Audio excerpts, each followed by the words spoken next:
I have not seen Harold for a couple of days.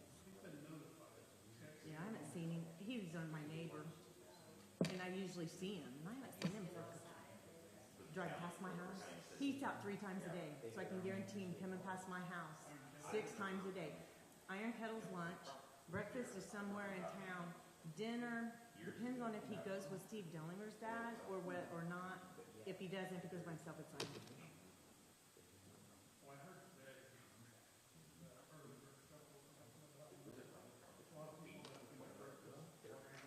It has been Harold's for years. Huh? At least 3. It's been, yeah, because it was right before, that was when he told us he was running the last time. So it was right before the last election.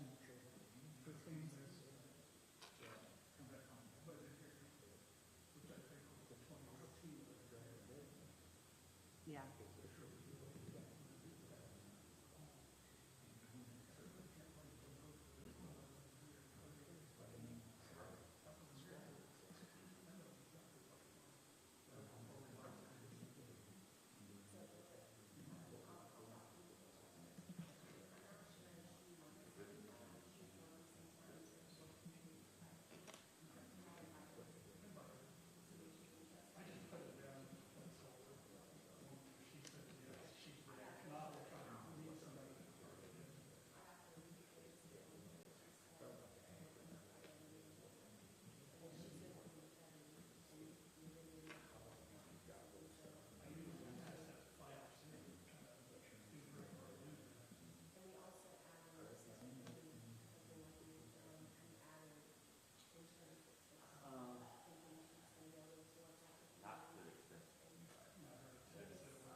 We figured it was almost, from what we're guessing going by the October rates, it was about almost double.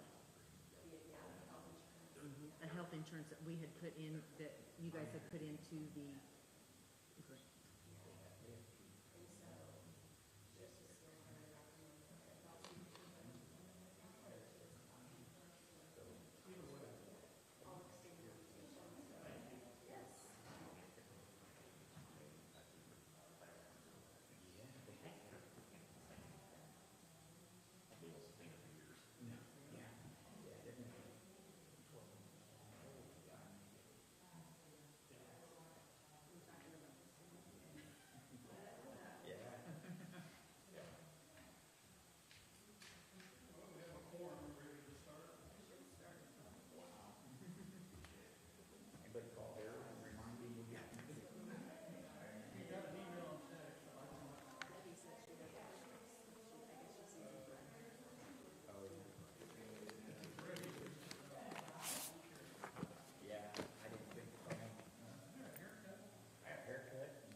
I think we're going to go ahead and get started.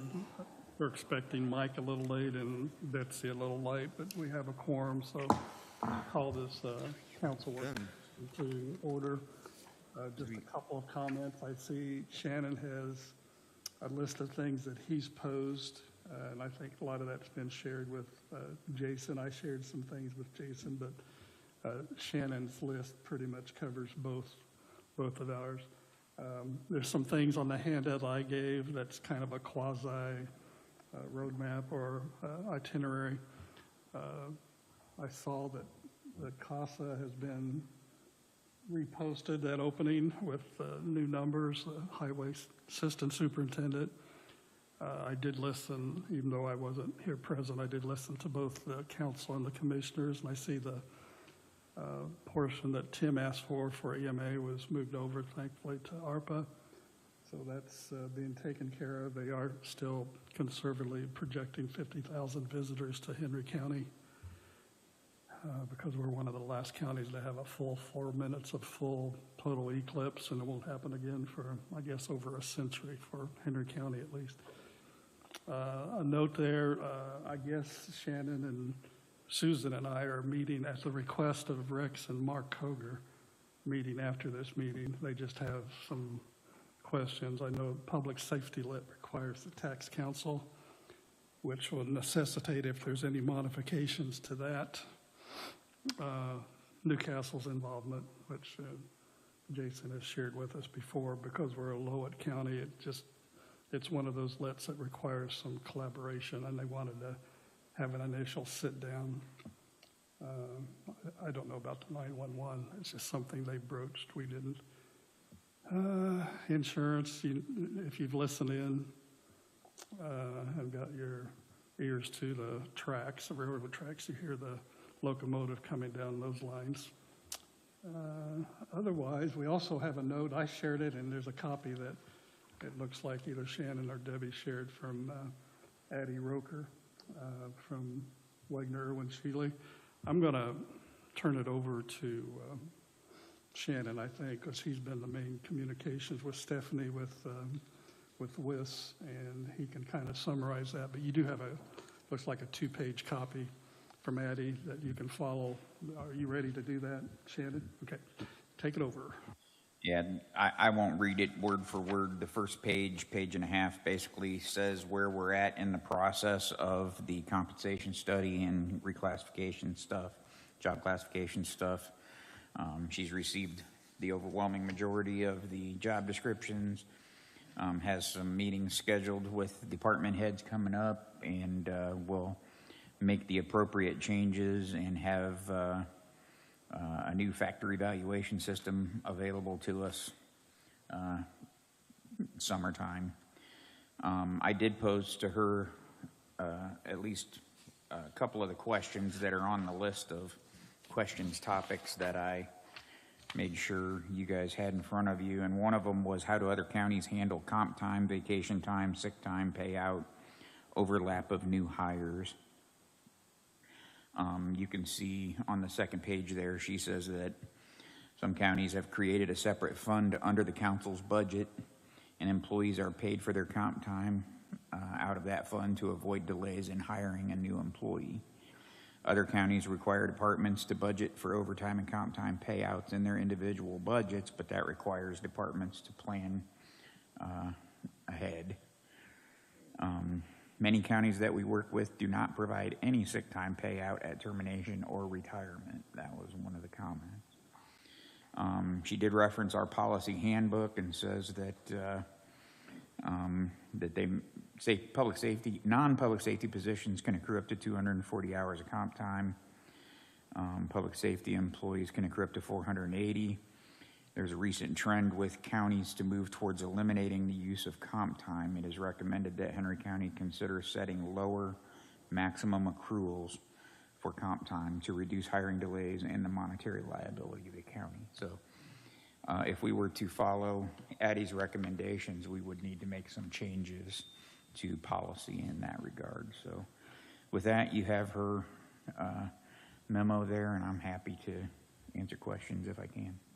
I'm going to guess, Shannon, given what our personnel handbook says, that to make changes as she recommends, one, I would say it would have to be a phase-in, or otherwise it's going to dramatically hurt employees that have been counting for those for years.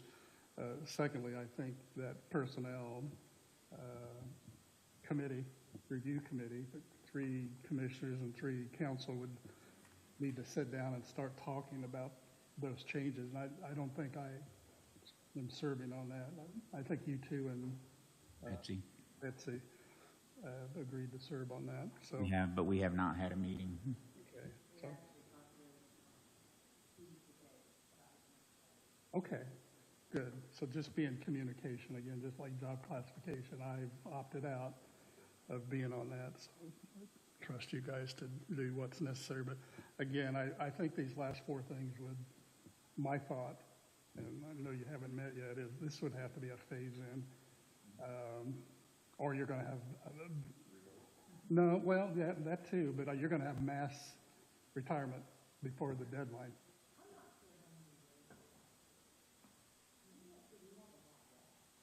We've already been through the mass retirement. And we've talked before about not paying people, but just stopping the accruing.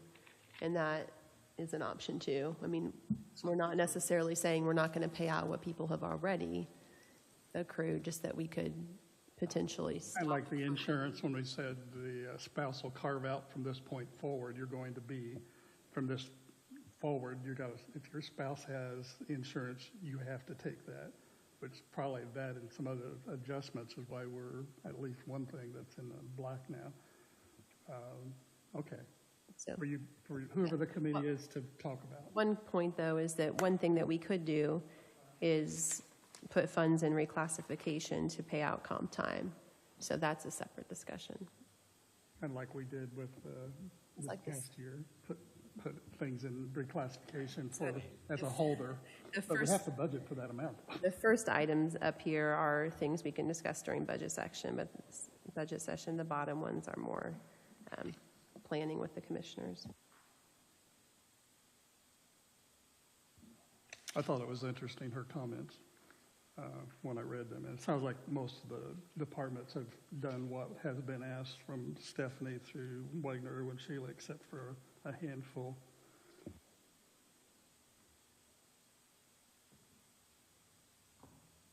Do we have any idea what, once she gets those last three departments, and maybe they've been set up by now, I don't know.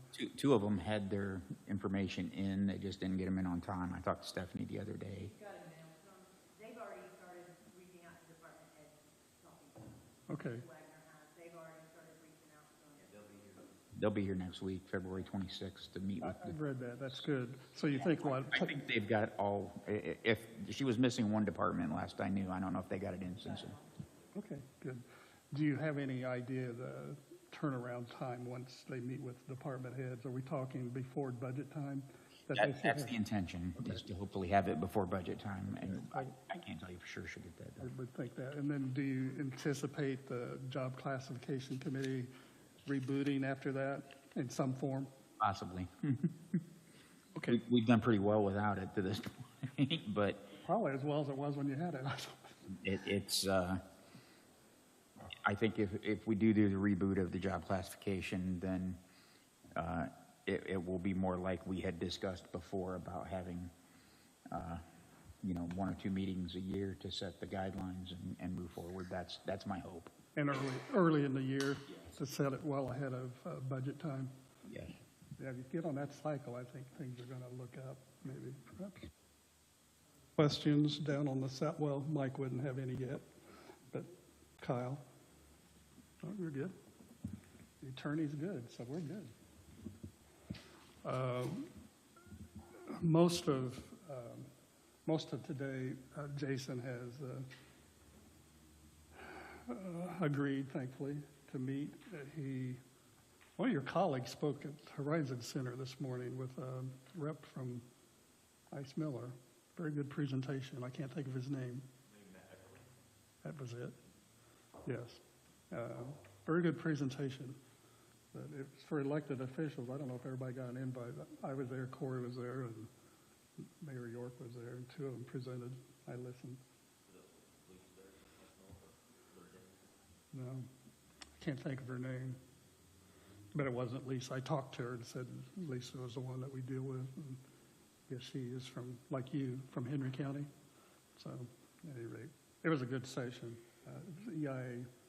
ECI RP, the regional planning that's doing the ready, they put it on. And there's about 40 people from 9 counties. Mayor Pavey and Don King on the panel. Who? Mayor Pavey from Rockville. Yes.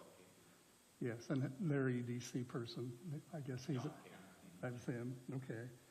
It was good, and I heard today that Stellar's rebooting, and I asked Corey about it, and he said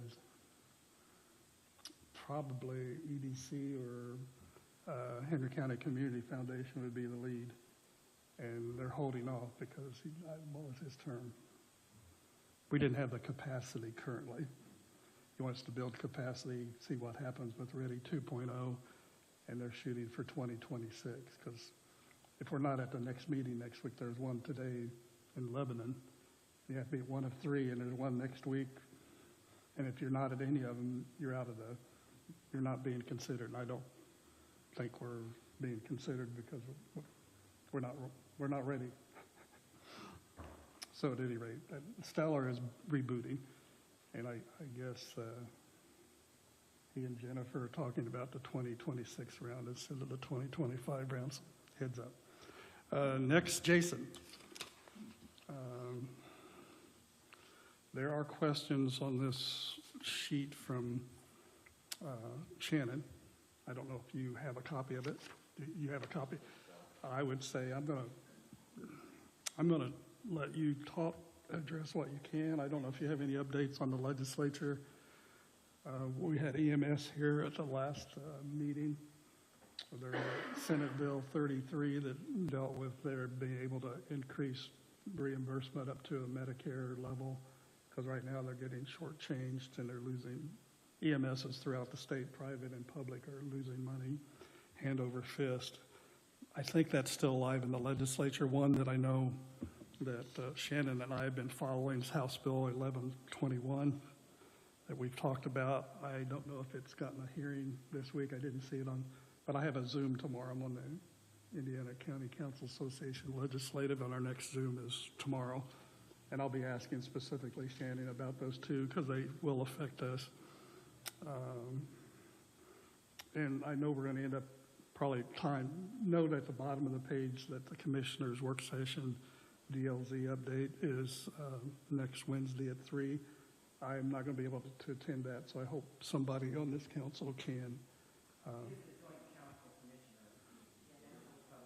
Okay, I just will not be here. I plan to be there. I plan to be here. Okay, that's good. At least two of you need to be there. You're going to be there. Good. So we'll have at least 3. So good to hear.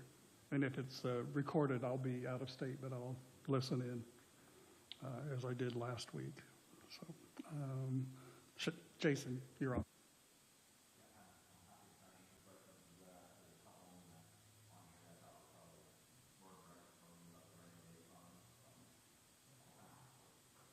Start there, and then we can kind of go from there. But I know that has been asked before, is, you know, what should your rainy day fund be, or what should your goal? And I think the way to approach it is looking at your other funds first and trying to maintain those balances. And we talked about like your general fund and your other funds, trying to maintain that minimum 15% operating balance.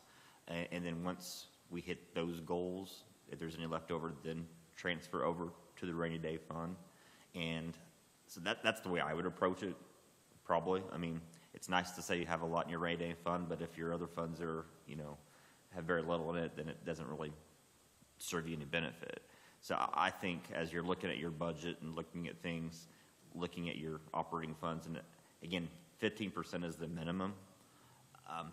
You know, 50% would be great, and then once you got, because that's, you know, basically 6 months of expenses in reserve that you have. Anything above that, then transfer over. If you really want to transfer money over to the rainy day fund, maybe look at a 30% operating balance. Our rainy day fund is a separate line item. That's only $200,000. Mm-hmm. We have saved that, I think this year after budget, 30%, which is almost 5 months worth of expenditures. But our rainy day fund line has been like 230,000 because we added 30,000 to it last year, give or take. So we may be talking about two different things: an actual line item and the concept of we need to have in reserves almost 6 months worth. Right. In case the Your bottom. rainy day fund is a fund of its own. Right. It's not in your county general anything, it's in a fund of its own. Right. And if I remember right, it's only like 230,000. Yeah. So like, for instance, in your general fund, let's say, you know, 50%. Once you have enough money in your general fund to cover 6 months of expenses, anything beyond that, then you could transfer to your separate rainy day fund. So you're saying wait till we hit 50%? If you had a strong desire to move money to the rainy day fund, we could maybe back that down to say 30%. But I wouldn't say until you get to that 25 or 30% to even really think about moving over to your rainy day fund. And the reason why is because one of your other questions was, how to deal with inflation. I mean, dealing with inflation is very difficult. I mean, the goal is to try to pass a balanced budget. So where your revenue coming in matches your expenses with inflation included. That is very difficult, especially in the last couple of years. And to be able to handle those, unexpected costs or unexpected inflation throughout the year is having healthy balances. So that's where you want to have that, 30 to 50% balance in your operating funds to help with those lows and highs. So, because what you don't want to do is, transfer money to your rainy day fund and then deplete your reserves in your operating funds and then have to go into your rainy day fund and take it out. It kind of defeats the purpose. I think that's what I recall you saying about 2 years ago in the June session when you come and give the 5-year comp plan. Yep. The rainy day, and it was before you were on, Shannon, that question came up on the rainy day fund, and it sounds exactly what you just said. Yeah. I think we're about 5 months from when we started, Susan. I think we had a week. I was going to say maybe 5 hours, but maybe. I was gonna say, Nick might be pushing it. I was rounding up. One of the things I asked Jason is that comprehensive plan, and most of the other questions on this page, I looked at that comprehensive plan and said, okay, this is great, but the future for 5 years looks exactly the same, right? Everything we have in next year's budget just carries through. When I know one of the questions on here is a bridge project that we know we have to have dollars for in 2030. Well, how do we build that 5-year financial plan? We have to have answers to a lot of these questions, which is going to involve the council and the commissioners getting on the same page and making certain what is put into that 5-year comprehensive plan. That is something that you do for other counties. Yep. Is that something that you facilitate those discussions and help develop strategies, or is that something that you just take what they give you and put it in there? Kind of all the above. I mean, yes, and you're exactly right. Like right now, we pretty much take, we know that the, maximum levy is going to grow, a certain amount each year. So we account for that, 3 to 4%. I think we allow for like 3% for inflation, for the operating costs. So we do make some adjustments, but you're exactly right. If once you go through your comp study, if there's decisions, we should incorporate those. If there's any large capital expenditures, we would want to include those. And if we need to go out beyond, 3 or 4 years, go out 5 years to get to 2030, we can definitely do that without any problem. So I think we did this just to get you to where you're at now compared to where we were when we started. And like you said, you're at 30%, 25, 30%. I mean, I'm ecstatic about that compared to where we were. So what you're describing is really the next step. Okay, now we're able to pay our bills for the most part, which was a concern. Now let's take the next step and project those bigger kind of topics, whether it's compensation, capital projects, incorporate that into here.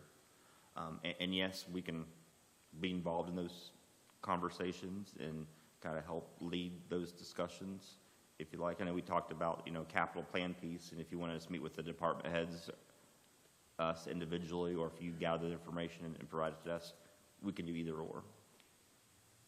I noticed on your comp plan that other than like a year out, years 3, 4, and 5 out, a lot of it's just guesswork as far as projected receipts and those kind of things based on. Well, we know your property tax levy is going to grow about 4% per year. It's capped for the next 2 years, so that's pretty much easy to guess. After that, we've kind of got some averages. The expenses, again, it's 3%, so that is more of a guesstimate, unless you guys tell us we know there's something else coming down the future that you want us to include. The income tax, I always just keep that flat to be conservative. historically, you have seen an increase each year. Some counties that have had more aggressive increases in income tax have asked us to increase that 1 or 2%, because that's what they've seen historically. But I usually don't do that unless I'm specifically asked, just to be conservative. Like the supplemental, it's been going up, but there's no guarantee. Right, yeah, the supplemental, that's something we don't assume you're going to get every year, because it's not a guarantee, but something we could. Is there any advantage to, or any difference between paying for a capital expenditure from the rainy day fund versus general fund? No, the only, if we're bonding and we're getting a bond rating, they look at all your operating funds and they look at your rainy day fund. Because again, that rainy day fund is there for a rainy day, worst case scenario. If they see that you're putting money in your rainy day but then taking out, then they kind of look at that as more of just another operating fund. That's not really there for a safety net. So it is not as valuable in their eyes as a fund that's there, that's really there for a worst case scenario. So better to have it be low and not withdraw it. Yeah. And they really look at all your funds combined. They look at all your operating and your rainy day when they do their overall health of the county. So from their eyes, they look at it as one big pie. One of the things we're looking at, and you're aware, we even talked about it a year ago, is a jail pod. Where are we at as far as maxing out all of our opportunities to, say, bond? Because I think when we were talking about food and beverage, there was a limit, a maximum, which we've been paying down, but, and I know that has to be a moving target as we pay some of that down, but where are we at, generally speaking, on the status of our bonding, or is that a Lisa Lee question? Well, there's kind of two numbers there. There's your general obligation debt limit that is based upon your assessed value and how much debt you have outstanding, and your food and beverage and your general obligation bonds count toward that. And I think you're getting close to that. But if you can issue above that, and that's where we do a lease rental bond, it's like the jail. That was above your debt limit. So that's why we had to do a building corporation bond, the juvenile center. That was well above your debt limit. So we were still able to issue debt. We just had to call it something different.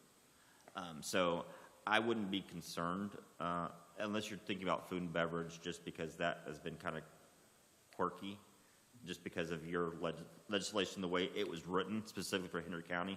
I think we had some concerns with that. But like for the jail, if we have a project that's over your available debt limit, we can finance it with no concern. Looking at this, this is the comp plan I'm looking at from last June when you presented it. Our jail lit, we're bringing in so much more. Now, if they correct it, is that the 1121? If they correct that instead of, and actually take the 20% operational off, which was what I was told a year ago in the legislative committee, but that was a clerical error or whatever. That gives us a lot more flexibility to do things. Right. And from my understanding, that is still being proposed and hasn't changed. That is being rewritten so you can use up to 0.2% of your instead of 20. Yeah, it's up to 0.2. So it's more flexible than what it was when you first adopted it. But they're not taking the lid off altogether, and that was discussed last year in those hearings. Yeah. 22%. If you're, the way I read the bill, if our tax rate is 0.2, then it will remove the limit completely. If we're above a 0.2, then we will have a 20% limit. Yeah. That's correct. So as it sits right now, we have no limit unless we increase the jail limit. And that's what I shared last. If 1121 passed. Yeah, and that's what I articulated at our budget hearings, but then it came out at 0.2, not as 20, but 0.2, which threw us off our loop. We had to go to Plan C, D, or E, but it really threw us.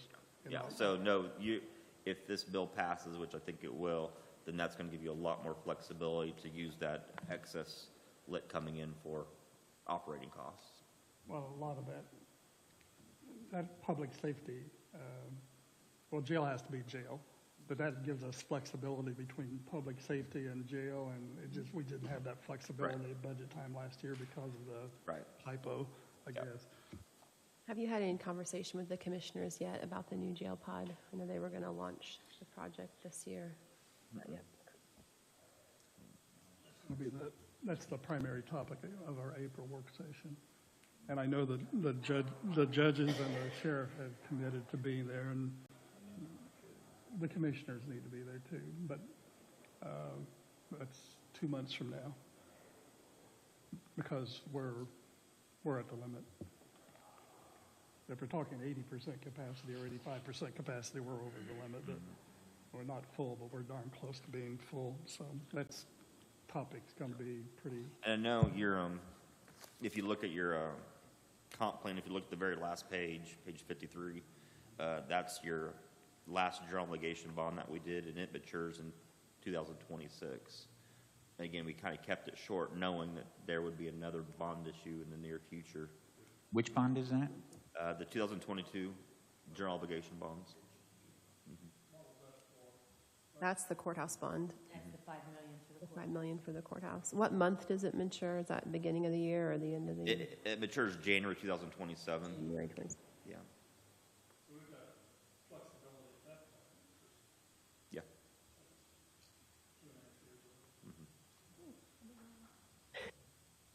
Did you say that out loud?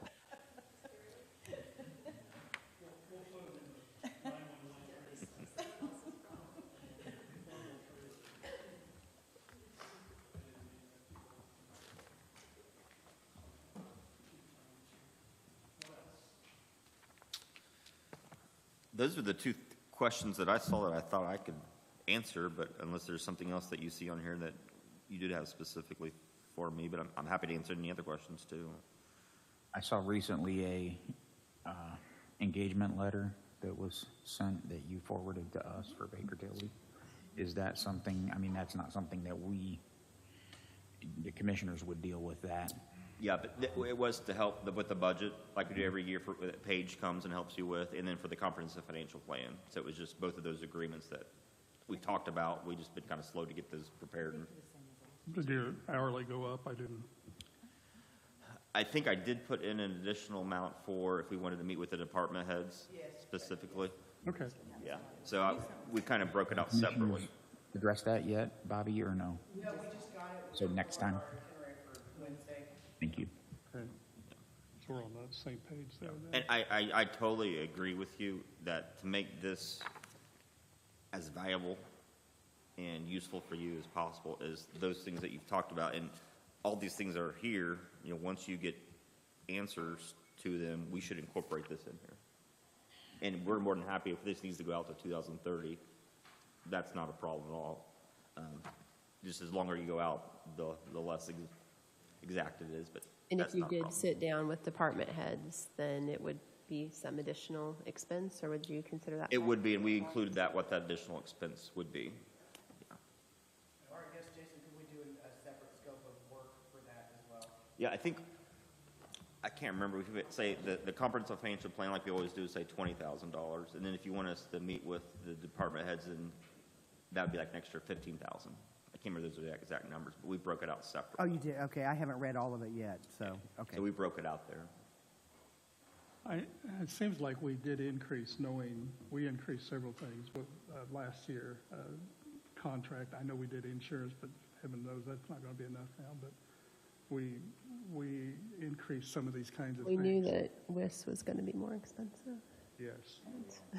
I mean, we upped several of those anticipating, because last year it was going up, and we didn't know how much up. So we did this, and it should have done this in those couple areas, but our crystal ball's not the latest model. Could you talk about anything that you know that might be helpful about EMS funding in other counties, as far as how much the county funds, how much the city or the county seat funds, how it's split, how they work? Any helpful information? Every county is different. Yeah, I really have not got into the weeds. I can tell you that is an issue. Ambulance contracts, I don't know if they're all coming due at the same time or not, but it seems like that is a popular conversation with a lot of commissioners that I'm talking to, is that's a concern, is either that or companies don't want to serve the county and they're scrambling on how how to provide service. I saw they passed a EMS lit, and Yeah. that was the topic of our January work session. I think it's going to pass, but one of the things is just increasing the reimbursement to the Medicare, Medicaid level, which would help, but I think we were told last month that it would be a Band-Aid compared with the really overall major issue that EMSs everywhere, not even in Indiana, around the country, Yeah. are facing. It seems to be like it's like the PSAP. They forced us into passing something because it was doing this. Revenues were doing this and things were being in red. If we hadn't passed the PSAP, we'd be in the red right now in 911. Do you know order of magnitude of expense? Because when we're looking at the total expense for EMS in the county, it's shared between the city and the county, so it's harder to get a view of the total expense for what that service is for the county. Any brilliance? No, I haven't really looked at that on other counties, so I apologize on that, but no, I don't really know. They charge more for brilliant answers.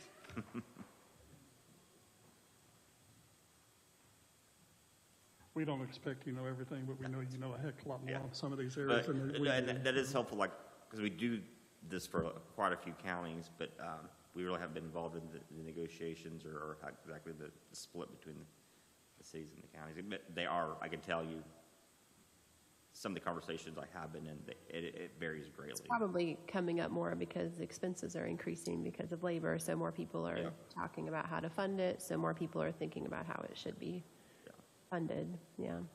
And like I said, what I've heard more is just that, you know, the companies that they were contracting with don't want to do it anymore.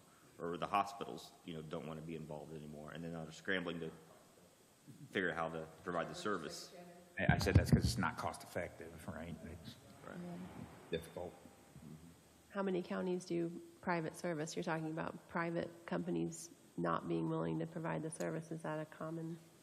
That, because a lot of times I'll just get the numbers and I'm not for sure who they're contracted with. But I've heard some counties that they're trying to figure out, okay, who to try to contract with, and they're having a tough time finding someone, or if it is, it's just so outrageous. That's what Shannon's I'd talking about, yeah.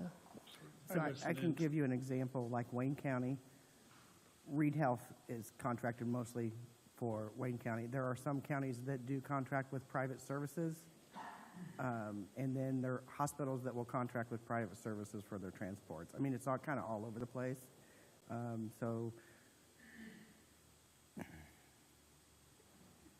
I know in Wayne County, because it's a larger county, they contract with a lot of police, like funeral homes, you know, on this end of the county. I think Culberson has a contract for 911. I think they may contract, I don't know for sure.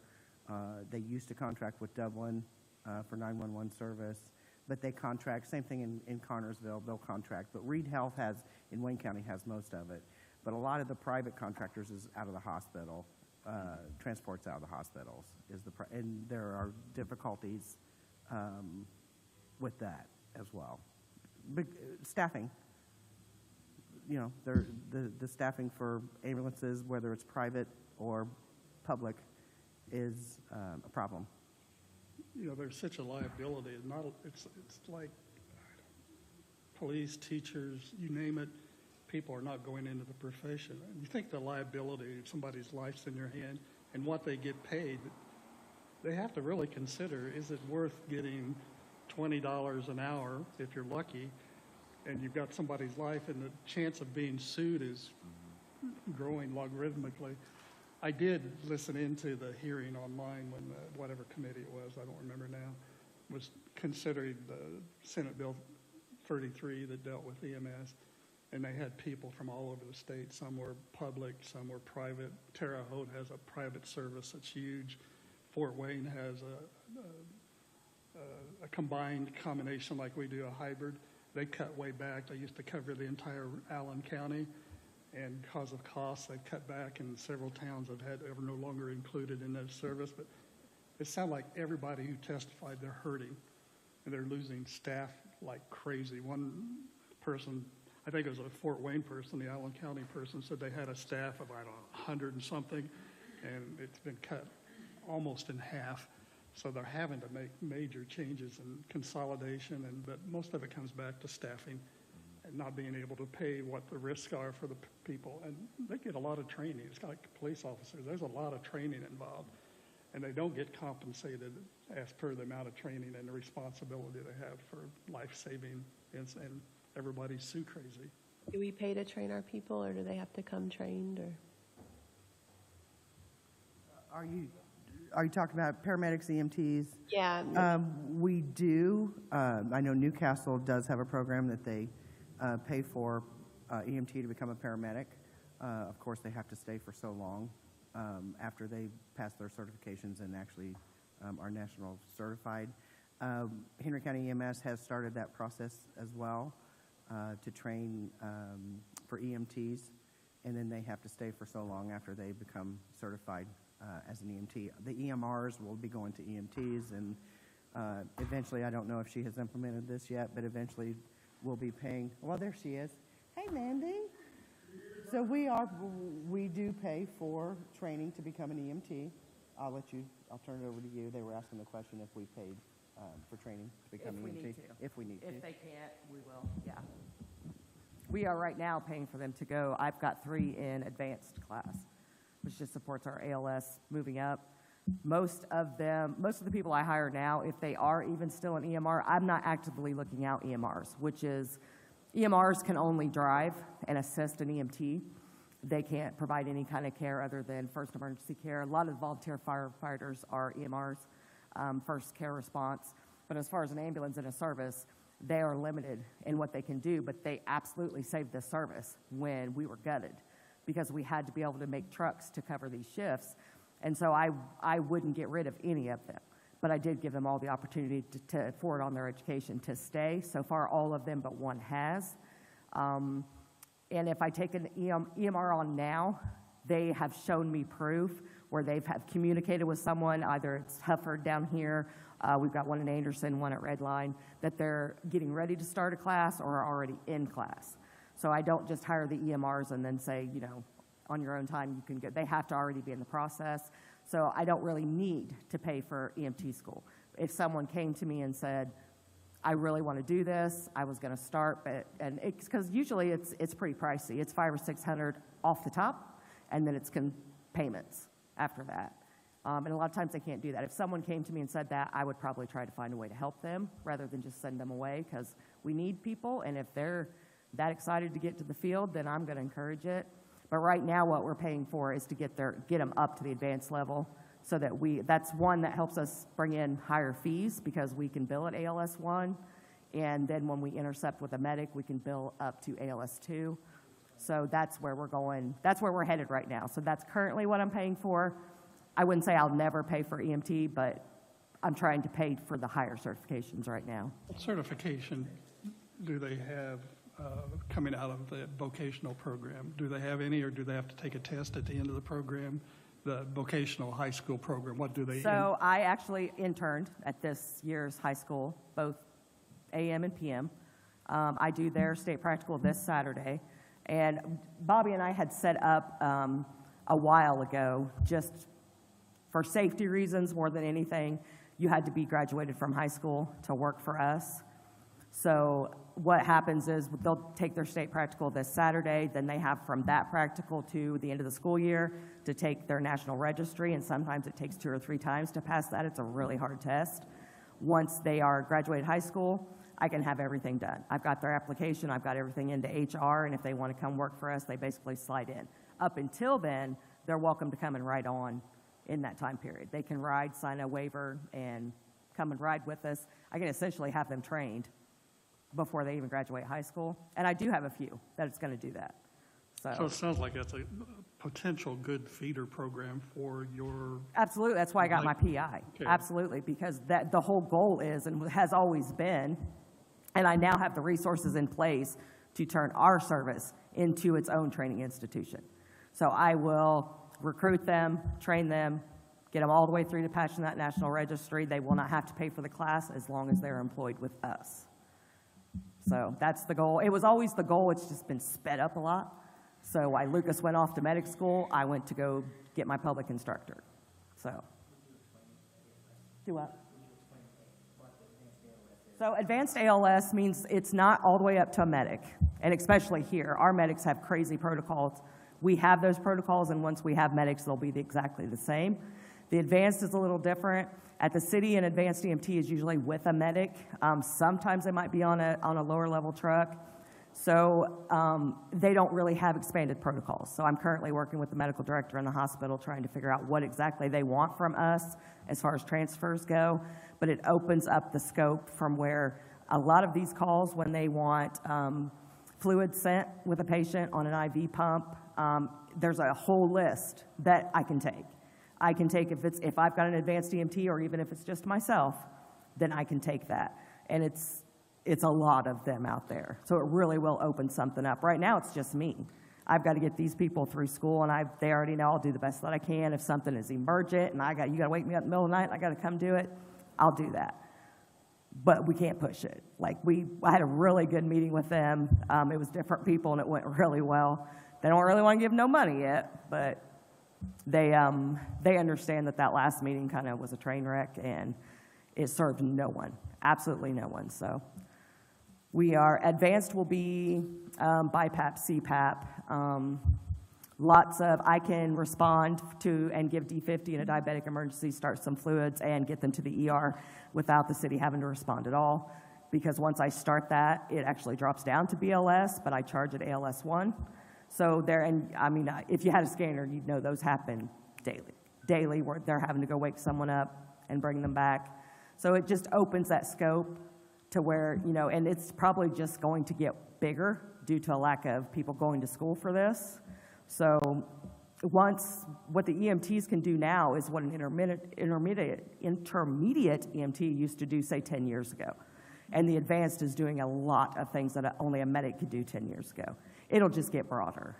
So that's evolving. Is there anything other changes since you spoke to us a month ago, other than what you just brought up? I assume you're still working well with Brian and the Newcastle. Yeah. And all this is being coordinated. Yeah, so, and he knows right now there's allocations and shortages and back orders on things like D50, even D10, which is taking D50 and putting it in fluid it's a little cheaper, and it's basically a one dose, and they put it in a fluid bag. Right now that's allocated until March. I can't get D50, I can't get cardiac epi. I told the hospital that, and just so they would be aware, if he comes in and starts pulling from the Pyxis, I don't want anything from you, but until this is off of allocation and everything's caught back up, are you okay with that? Once I get it, I'll replace it or buy it or whatever I need to do. Brian's on board with that, whatever I need to stock my squad right now. He's going to help me with. He has a little easier access because he pulls from the hospital, who gets a bigger allocation of those products versus me with my, small service. I can't even attempt to get it until March. How are you doing equipment-wise? I mean, it's probably the same update as you gave last month as far as ambulances, and you've ordered some. And Yep, I just got back last night from North Carolina and looked at our newest truck. She's huge. She's beautiful. She's completely built the way that we wanted her built. They treated us really well. How do you know the truck's female? Do what? How do you know the truck's female? You said. Well, because I build it, and so it's a she. Okay. It's a she. She's a workhorse, so. Like hurricanes had been for years. Okay. No, all my ambulances will be she's. But she's really nice. She'll be here probably next Friday. She'll come back. I'm letting them borrow it to show off at a trade show because, yeah, I'm totally going to do that. It's completely marked for us. And it's actually got a lot of hits on our website, and I've had people reaching out. And mysteriously, while I was at lunch today, 2 separate ambulance builders had dropped information off at the station. I was like, could barely get a phone call returned. But things are looking up. Do what? Maybe things are looking up. Yeah, it's still going to take forever to build. I did look into their remount programs down there because they've kind of made a giant conglomerate down there, so now they have a remount facility. Remount's a lot cheaper way to go. I have a box that I love on a chassis that sucks. So I could just put it on a new chassis, and they actually, unlike a lot of places, they completely bust it apart, box and all. Rewire, redo the imposter, the cabinets, and everything, and it's about $100,000 cheaper. So I think I'm going to have to get one of those in the pipeline. One, it's going to be cheaper, and two, we have to maintain this turnover of ambulances, or we're going to be right back where we were. That's a good segue, because we've been talking about the 5-year plan, and this is a department that is a good one to make sure we have capital expenditures included. So we've talked about that with other departments here as we look at long-term funding. And that is on number 4, at what level do we need to fund vehicles for the sheriff, the highway, EMS? So that's something we definitely need to improve on over the next 5 years and planning for those things. And that's where if it doesn't fit within your operating funds, your current cash flow, your, 3 to 5, 6 year geo bonds that you do every so often, we can maybe include those type of expenses into those bonding. Well, the MS lit that's been passed recently, and you said the courthouse, 5.5 million roughly, is paid off in basically December 26 or January 27. I think the question I have is we're balancing, there's a new judicial lit, and I think we got something from maybe Debbie with the AIC legislative session. The last I read, and this was from your December sharing, is that is only for the courts, prosecutor, public defender, probation, and 50% of actual staffing expenses, and that may be tweaked in this legislative session. Yeah. Yeah, Just judicial staff. yes, not 9 employees. Judicial So staff. they took out the prosecutor and the Floyd public County's defender, judges Hacked it, got mad, yeah. went to their legislator, and here you are. and there's payback, huh? So we're looking more at EMS, it sounds. Well, I think it's a broad, we definitely lost the one lit that we were the most interested in, Yeah, if that goes through. Probation would have helped us a lot because they're state employees that we are required to pay Right. for probation office. Right. That's too bad. And do you see any improvements in that, or is it likely going to go through with the limitations? I would be surprised if it goes through with the restrictions. I haven't heard too much about that, but I haven't heard anything changing it. Session, and it's Yeah. due within a month. It's over within a month. Yeah, I've heard, Talking to Corey and Jeff today, I was out there, and I think they're trying to end on March the 8th. that's what I heard too. Oh, well, less than a month. Yeah. Well, we'll know more by what is our next meeting? 13th. March 13th, we'll know when the dust settles what they've constructed and deconstructed. Yeah. Can I ask a question about the comprehensive plan? How many counties does Baker Tilly prepare that for? Roughly. I would say annually, between 12 to 15. But some of those, like Randolph County, for instance, we do theirs every 2 years. So we do that for probably another 10. So we probably do it for maybe 30, 35. But it's not every year. Sure. Do the majority of them, or how many of them do what we're talking about, getting answers to these questions and trying to build? Not enough, I'll tell you. They are getting to be more. It's kind of like, it's like baby steps. It's like getting them to do it with the first thing, getting them to do it and actually use it and implement it. They'll usually for the budget. We get a lot of music for the budget, but to really do it long-term planning, we're just starting to get more and more. A lot of them will do like this department, like the department heads. We don't always meet with the department heads, but we'll kind of have a capital plan and just have like a full sheet of here's all the capital equipment, things that you want to do, and we'll try to place them in the fund that they can be paid from or do a bond. We're starting to do that more and more. A lot of the counties are doing these, short-term geo bond issues to help pay for these capital things. So it's been a process, I have to say, but more and more of them, like Floyd County's called us. We did one like 3 or 4 years ago. They're calling us to maybe do it again. So they're starting to see it's very important if they want to be successful. When you were Umball, our first year, Susan, I sit in on it, and I looked at it, and I go, I didn't know what I didn't know. Every year I've learned that this has gotten to be very increasingly useful in doing planning and more long-term planning. I'm glad Shannon's very much looking more at 5 years, so we never get back into that status where we were 5 years ago or 6 years ago. Planning ahead and actually being more focused on best practices and using real life data that's realistic and useful. But to me, I think it's worth every bit of what we pay for this. I have this out at least monthly.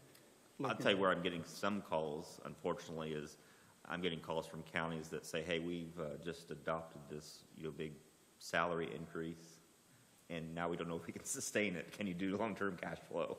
So I've gotten a couple of counties late last year that have called us that, it hasn't been the full-blown report, Sure. but it's just been looking at specific at that, so.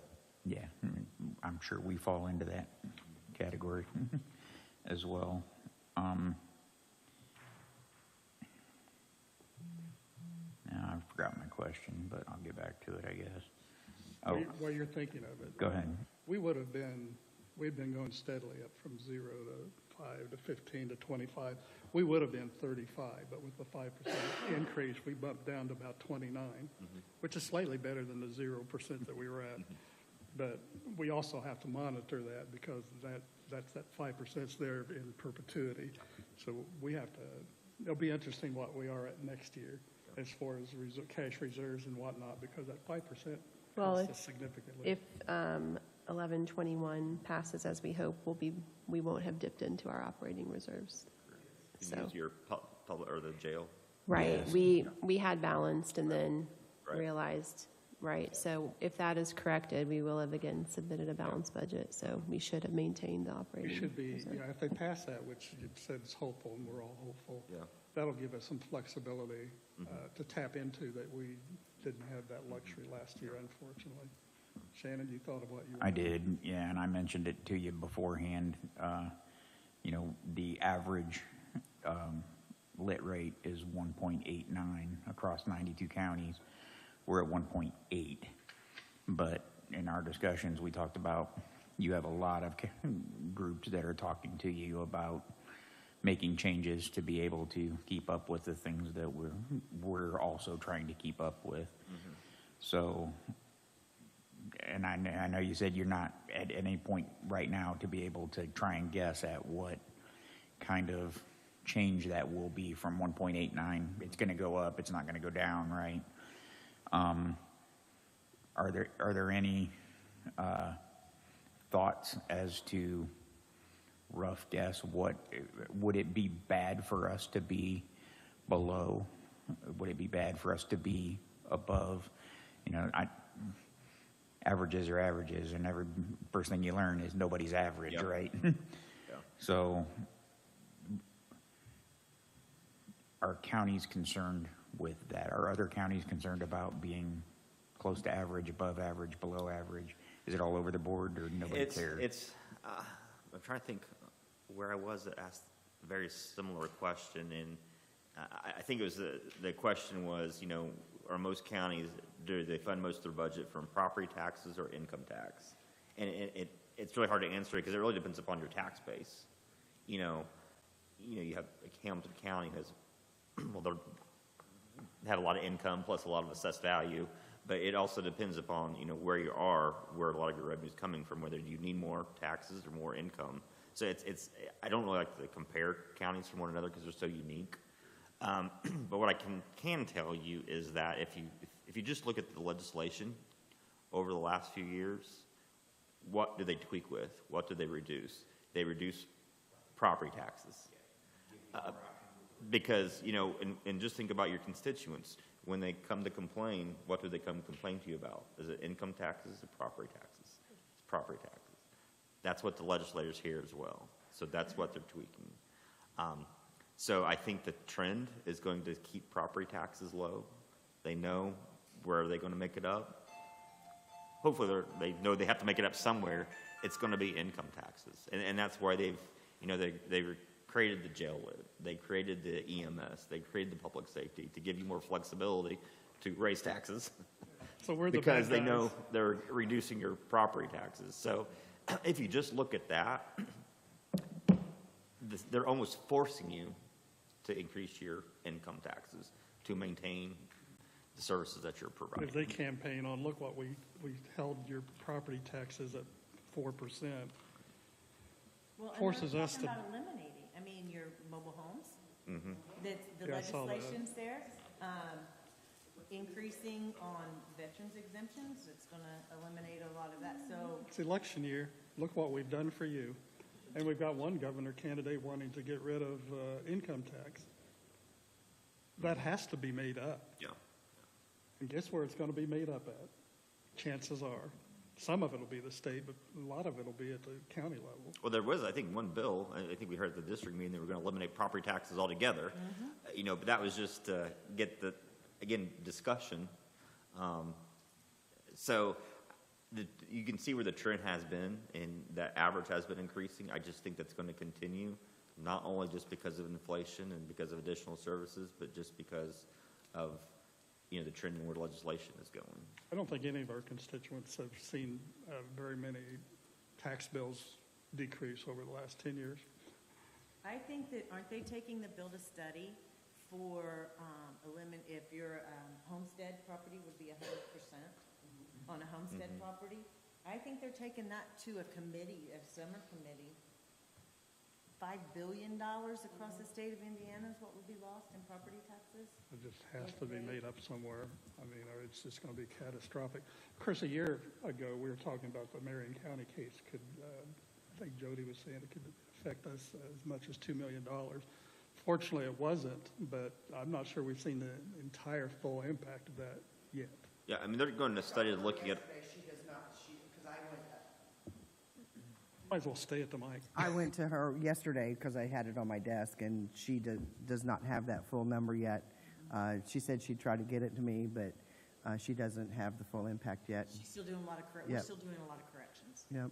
what's the mayor, what's that? on the homestead. On the for homestead, Oh, They carved out, yeah. adding what could be exempt and within an acre. And yeah, when she first heard it, she said it could have a $2 million impact. I don't think it's going to be that much, but it's something we have to keep our eye on because it will have an impact. So I think you will continue to see counties look at income taxes as an additional revenue source because it really is your only other one. Yeah.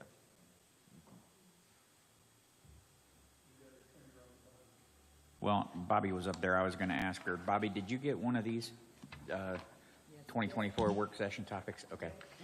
I think at some point we need to have a discussion with the commissioners about whether we want to have Baker Tilly do some of the things to get answers to all these questions from commissioners and department heads and stuff. I guess at some point we're going to need to have discussions about how to fund it all. So I just wanted to make sure you had it.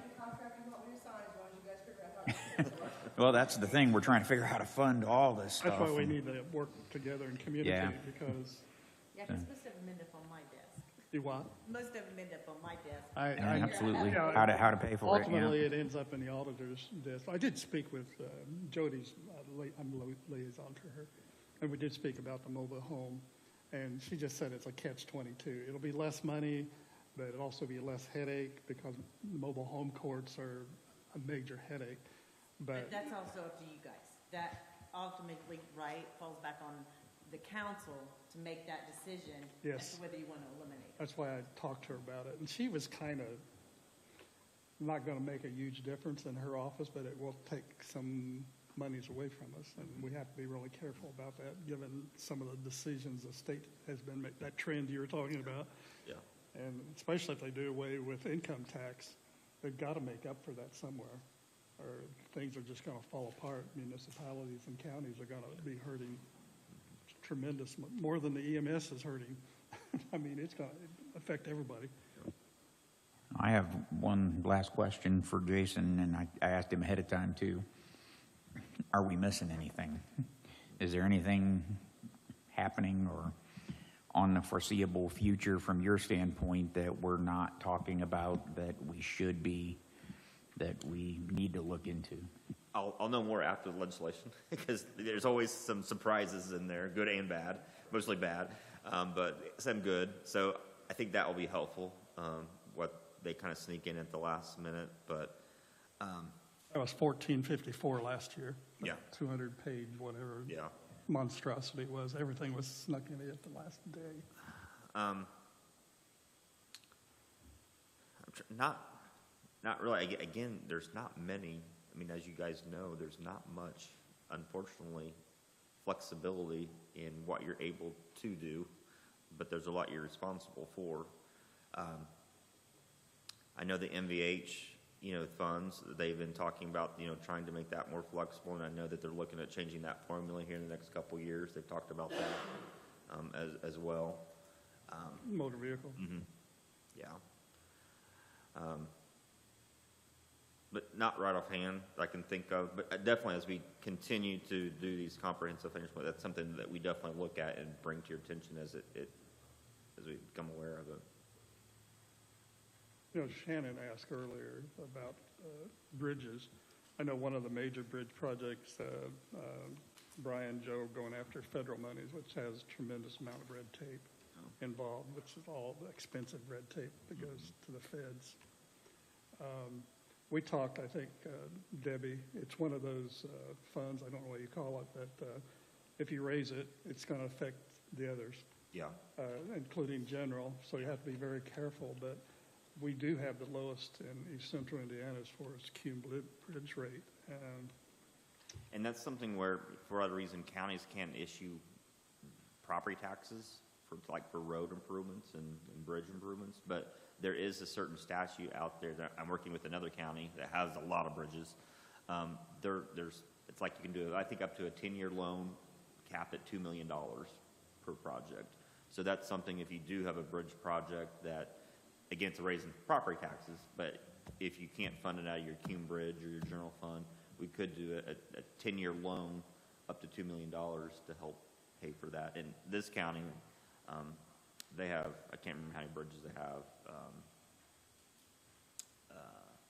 It's out on the west side of the Covered Bridge Festival. It's that stuff. So it's not Park, but it's Putnam who we're talking to. So they have a lot of bridges too. So we're talking like maybe doing 3 or 4 of those little loans just to help cover all their bridge expenses. So that's a little nugget there that we can use. But again, it is an increase in property taxes. But we could, as this $5 million that's rolling off, we can maybe structure around this so you don't see an impact. We have about 20 things to do with that one loan when it rolls off. Well, and I was thinking the same thing. You know that already. With the EMS, or not the EMS, but the jail lit, that's more flexible. We can use it for operating, but we want to use it for the pod. Right. So I think that's where this is going to come very useful, is this list. How are we going to fit it together? Kind of like a puzzle, so it's not a huge impact all at once, but maybe gradual. Yeah, it's tempting to just say, well, there's no way we can afford that, so we're not going to worry about it until it happens. But a 5-year plan is more useful because it forces you to look at all the things you're going to have to pay for. Yeah, you'd be kind of thinking like, on water and sewer on the city side, if you have that mindset that you don't do anything because you don't want to increase taxes, well then, 10 years later, you're increasing your rates by 30%. Where if you just increased it, 3 or 4% each year, it would have been that impactful. It's kind of the same thing.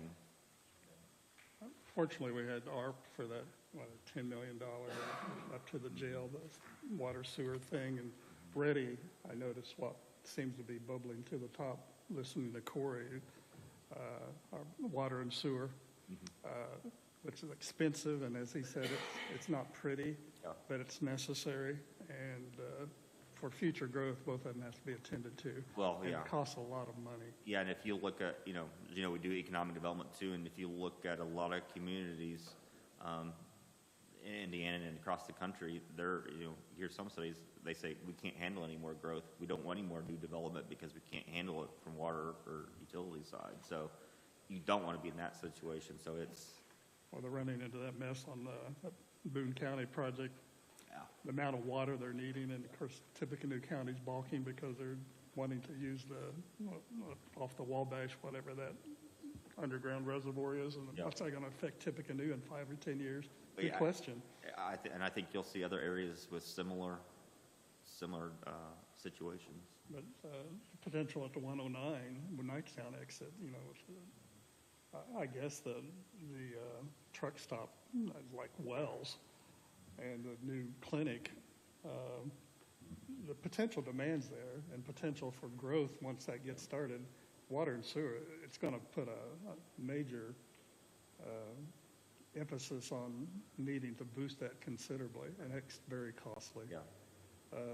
Down at 3, they're talking about expanding down there. Water, sewer, it's going to have a major effect on South Henry. So anyway, it's not pretty, but it's necessary.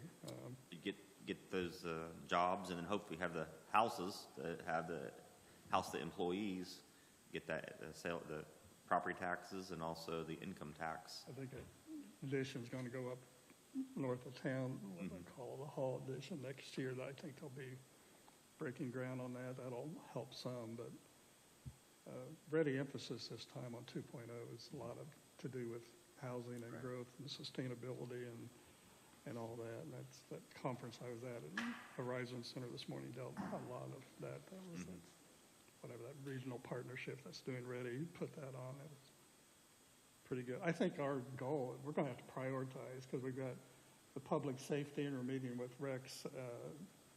That's going to require the tax council. And rather than getting into that mess we got into at the 11th hour with the PSAP, which limited us to that 1%, we're trying to talk and iron some of these things out because we need to adjust public safety, it looks like.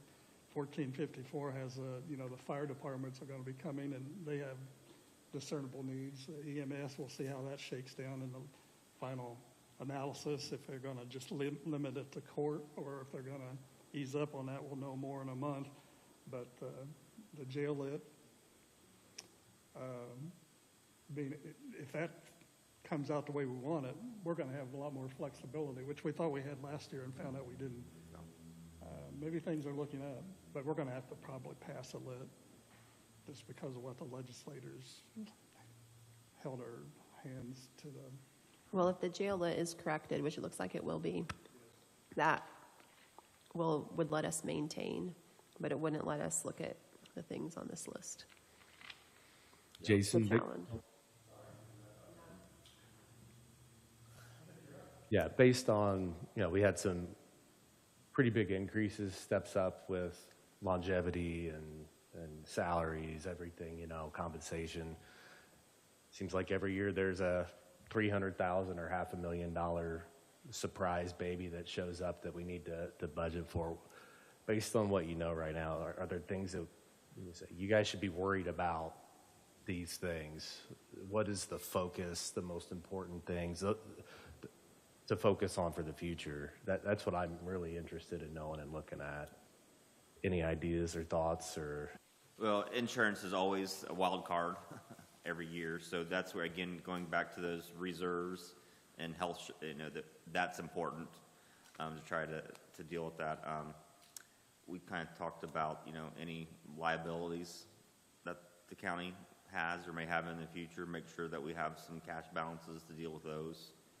It deals simply with insurance as well. Yeah. So those are the things that concern me right now for you guys. Us too. Financing all that. A lot of we don't know the outcome of those things. Yeah.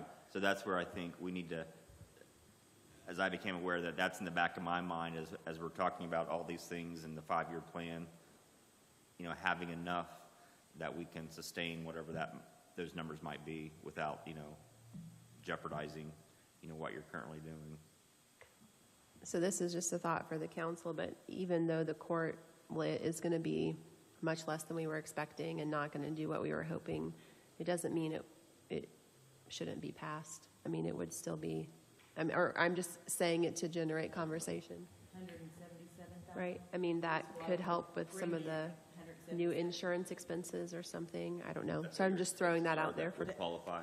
177, because as of right now, it's just the court staff, 50%, and it'd be 177,000. All right.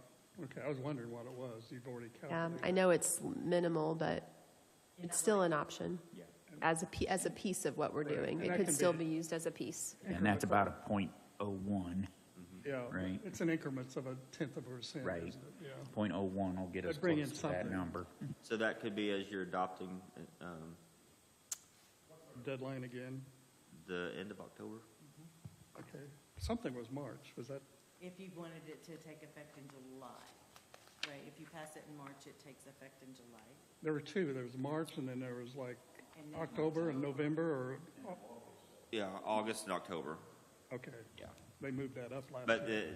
either, if you do August or October, it's when it becomes effective, but you still wouldn't collect until January 2025. Same as what we did on the piece. Right, yeah. So our tax strategy could be more than a one-year plan too. I mean, perhaps this year we're looking at that court lit and EMS. Maybe next year, we know we're going to have to do something with safety lit. I'm just saying that maybe that's a multi-year strategy too. I don't know. I think Newcastle wanted to talk to us because they, tax council, just finding out what their thinking is on the public safety lit. That's the only one that we're considering that requires a tax council, isn't it? Unless we do the EDC lit also, that one requires the tax Which council, one? doesn't it? Is Economic development. economic development, yeah. I don't think that's been discussed. The EDC lit can be used for anything basically, even though it's called the EDC lit, but it requires the tax council. Yeah, and I know there's some counties, when, up at Horizon Center, there's some counties that adopted that EDC lit, whatever you want to call it, years ago when it first came up. It's like a repurposed lit. That has Yes. Well, So, when it was first adopted, it could only be used for economic development. So that was why they named it. But I think it was in that mid-90s, they changed it to make it be used for any legal purpose. Now, I will tell you, there are some counties that still only use it for economic development. I don't know if that's because they just don't know better, or, some people know, but the economic development people have never told them. Sticklers for Yeah, definitions of rules, exactly. maybe. But, so to that point, it goes to, if you're looking at public safety or economic development, from your perspective, either one you have to share, I won't say have to share, it is shared with the cities and towns. It's just, public safety is just more restrictive. So as long as you have enough expenses in public safety, which you probably do, to cover the increase, it probably doesn't make that much difference for you. Because you're going to generate the same amount of revenue, either one, with whatever you increase. Were there maxes on those? What's the maximum? As long as you're not below 2.5%. So there's no individual maximum? There used to be a max on public safety when it was first adopted, but that's no longer the Thank you. case. Now, publicly, no tax is popular, but sometimes it's easier to get a public safety tax passed than economic development, because you can say it's strictly for public safety. So that's something to think about as well. on your chart that you shared, you said Randolph County was the highest, and they're 3%. If the maximum is 2.5, how do they get down to the 2.5? Is it the certified shares or the tax relief, property tax relief? Is that how they get down to 2.5?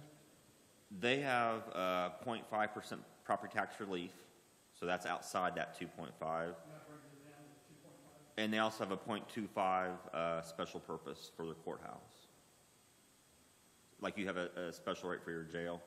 Well, I guess it's not either the 0.2, but they have a special rate that's outside. Like on this schedule right here, the special purpose, they have a 0.25 over here. That's outside the expenditure rate. That's outside certified shares and. Thought it was interesting, a nearby county has the highest Yep. in the state. Just interesting. That's all. Kenan, when we invite the commissioners to our April meeting to talk about the jail pod, does it make sense to discuss the YOC Center too? If there's any budget impacts? We don't have the final reports back yet Okay. Get with it, Bobby. I know.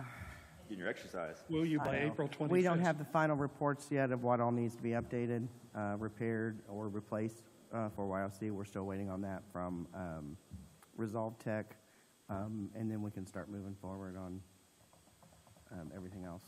Is anyone in there now? I've been asked that. I said, I don't know if True Harbor's in True there. Harbor, They still are in there? yeah, True Harbor is in the one half of it, the non-secure, well, I won't say non-secure, it's The youth center. Okay. Yeah. Well, I can answer those people's questions. I said, I think True Harbor, but I know we're talking. Yeah, they are there. Thank you. Thank you, Mandy. Brian, did you have a question?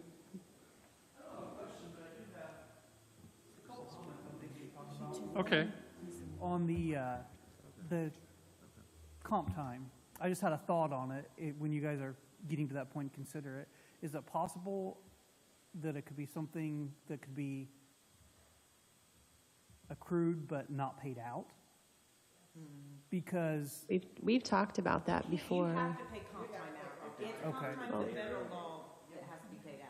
I'm just Didn't thinking we- with limits, we have especially on the public safety side, I think we have a lot of people that, and like me personally, not so much a factor now being exempt, but I never took overtime. I'd much rather earn comp time and get more time off later when I can use it.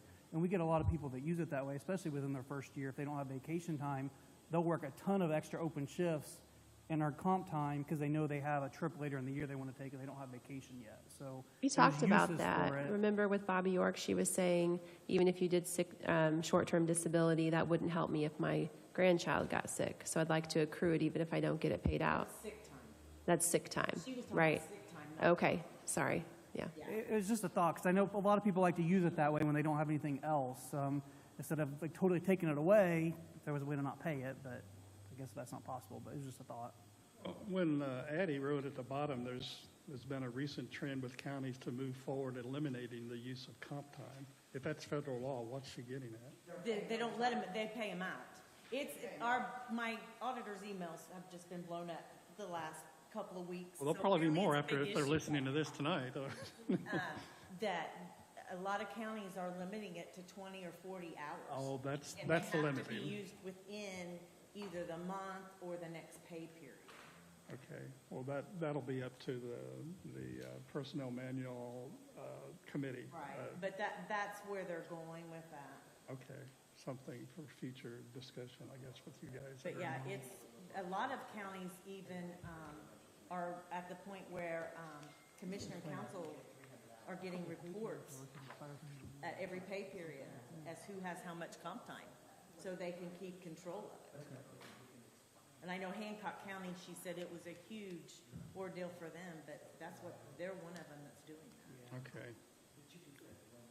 Well, your email will probably blow up after tonight. But there's nothing, it's just brainstorming. Just let them all know we made no decisions We're tonight. We just just read from the memo. Thinking out loud. Yeah. Colonel Klink, I know nothing. Well, you guys are talking about that in the rainy day fund. I've been talking to Jason this week. So the bond, we're done with the bond on the Justice Center. And there's like $39 million, which was accrued interest and reserve for our payments, is what we're getting back. 39,000. Sorry, 39,000. Sorry. It's been a long week. 39,000. But anyway, $39,000. So the way we're going to have to do that is it goes in the rainy day fund. So Joel will do a resolution. In the meantime of that coming along, we got a $58,000 bill for the new recording system for the courts. So what we can do is put that money in the rainy day fund and then pay what I put in, the $39,000 that I put in there. We can pay that towards the new recording system. So then we only have to come up with $20,000. But I thought we weren't supposed to put money in the rainy day fund and take it out. I know, but I'm trying to figure out how to pay this $58,000 bill at the Valid. moment. It's going to be able to do some of the limitations we've had and probably money well spent. Yeah, And but we're well, that only makes us have to come up with $20,000 then to finish paying. well, and we put 30,000 in it last year, so we're still net 10. My understanding is, I mean, it was not really like it was a choice, right? So we got to come up with the 20,000. Was there a budget amount in the judge's budget somewhere that they had for anything?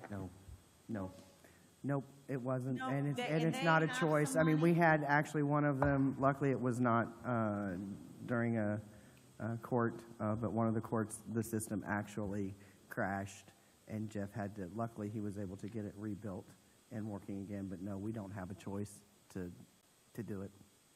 and they don't have the funds. Yeah. They don't You have, have yeah, a they don't fund, have the but that funds. fund is going to be used for a trial, so what little funds I have will have to be used Yeah. for a trial, so. Life in the county lane. But I was really excited when I started my conversation with Jason, because I thought, wow, we could have put $39,000 more in rainy day fund. Yeah, it didn't stay very For a month. long, right? It's like a family budget, just when you think you're ahead, right? Didn't work. Cannot anticipate So, but I will everything. have Joel have that ordinance drawn up for your next council meeting. Did we do that same thing with the GO bond? And it was 10 Where or we put the 15? Yeah, 30,000 or was whatever it? we put Okay. in last year from that, Okay. yes. So it was the Justice Center bond that's been paid off. That was rolled into something else, was it? Not food and beverage, but into the court, anyway, it's paid Yeah. off. Because it was gonna be up in this January, and maybe that's why Yeah, we're I talking think about we the same did thing. the 22 bonds, Right. to replace that, as that fell off, this one came on. We have enough bonds outstanding, it's just hard to keep track of. That's another reason I refer back to the Bible, your 5-year plan, because it's all listed on there. Brian, did you have any? Yeah, you probably hadn't Well, finished. On the EMS thing, and Mandy, I think we had a conversation about this once. I'm sure she's heard about it. A couple of bills that the state's been working on, I think is going to be interesting. They've been doing some studies on EMS and between information from dispatch centers and EMS agencies and response times, and they're really working hard on trying to pass some bills that say the closest EMS agency or the shortest response time has to respond. And this took place from an incident that happened like right on the Marion-Hamilton County border. It was, I think, just in, I forget which county. It was just inside one county, and the other county had a fire station like a block away that didn't respond. The person died, and it's caused this. But the part that I've not heard anyone talk about yet, and I think is going to be interesting, is the funding. I mean, a lot of these places are scenarios like that. The closest station's in the county over here, so who funds them to respond into this county? Or even if it's a private service, you're paid by this county to respond to their area, but across in this county, you're the closest. I don't know who's going to fund that. Not that it's really your problem, but it's something interesting to watch in the EMS world that's going to create more issues. Problem when it comes to funding, because Yeah, I don't know how they expect that to work, to just say, oh, you're closest, you have to go. Well, who's going to pay them to go? Yeah, and the transport and. Yeah. They're talking about like counties having interconnected CADs and dispatch so we can see each other's units and know who's available, and then automatically, it's a huge thing they're working on, but I don't really know how. and it may they not expect be it all to this work. legislative session, since it's a short session, is it? I think just more of the studies have what have gotten passed. They have a lot of so far, more information. summer study things, and that may be one this year, that long sessions usually when they tackle something big. So they're- But I it's baby remember steps to get 2018, there was competition, like between Newcastle and Henry County, who could get there first. And it was like, it was crazy. Mm-hmm. Whoever could get to the, yeah. If they do something like that, man, It's going to be crazy if places don't have a choice and you're just told, right, that you have to go. I don't know how that. Be interesting how that works out. It was like the Domino Pizza 30-minute guaranteed. There were, people killed because it was free if they didn't get there in 30 minutes, and there were drivers. But anyway, we're much better off. Thanks, Mandy and Brian, for working through that, and Bobby for putting out the peace pipe, because that was severely needed. Council members, yeah, go ahead. Can you think of any places where, like an interlocal agreement between the government, city and county, where they are essentially partners and they've come across ways to find cost sharing in different realms of the services that are provided? Any examples or anything worth exploring? I might have a couple. Let me look at that. Before I respond, I want to double check, because I don't want to quote someone who may not have a very good experience. But yeah, let me look at that. Remember, it costs more for brilliant answers. I'm willing to pay for brilliant answers. Well, I It guess is on, worth more to us to have right answers than guesswork answers. yeah. No, Bobby, that's why he's still here. We're still waiting, though. No, likewise, if you've got examples of good ones, I would not be opposed to seeing examples of the bad ones too, so we know what. Well, not yeah, to I do. want to. I have a couple in mind that then We do learn. the relationship hasn't been that Make sure great they're right now, labeled so I correctly. want to be careful. Anything else from the council? Our next official meeting is the 13th. Thank you for those who are going to be at the commissioners combined on the 28th, next Wednesday at 3. Appreciate that. And if it's Zoomed or live streamed, I will be listening to it out of state, which I'm glad when that happens. 25th work session of the sheriff and judges talking about the jail pod. So commissioners, please. And maybe you'll have something by then, Bobby, about the YOC, maybe not. And you're going to ask Angela, because I heard from I think the last commissioners meeting that we need to get on the same page prior to budget time. And maybe she'll be ready by the March 21st, and maybe not. We can move her to May if not, if that works out better for her. I'll talk with her. And by the 13th, our next meeting, we should know a little bit more about how the dust settled on some of the pending legislation that's going to affect us one way or the other, hopefully positively. Yep. Hopefully they reconsider the judicial ed, but we won't hold our breath until after the 8th or 9th or whenever it is. So anything else? March the 7th, Yes. the DLGF commissioner will be here for a meet and greet in this courtroom from 10:30 to 11:30. March 7th, Thursday? Yes, I will be, 10:30 to 11:30. yes, put that on your calendars. I will be back. Use the deal, Jeff. I will be back in town by then. I don't know, Shackle, Okay, yeah. I'm not really sure. 10:30 to 11:30.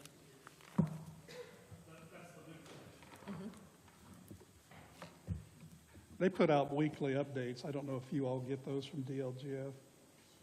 Some of it's over my pay grade and my knowledge level. Most of it affects auditors and assessors, it seems like.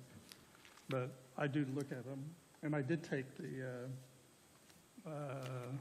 Gateway, introduction to Gateway, and a lot of it was above my pay grade and knowledge level. Because Our annual financial report was turned in a week and a half before the due date, so our annual financial report is done. Thank you. Thank you. Free's got you everything you need? I Good.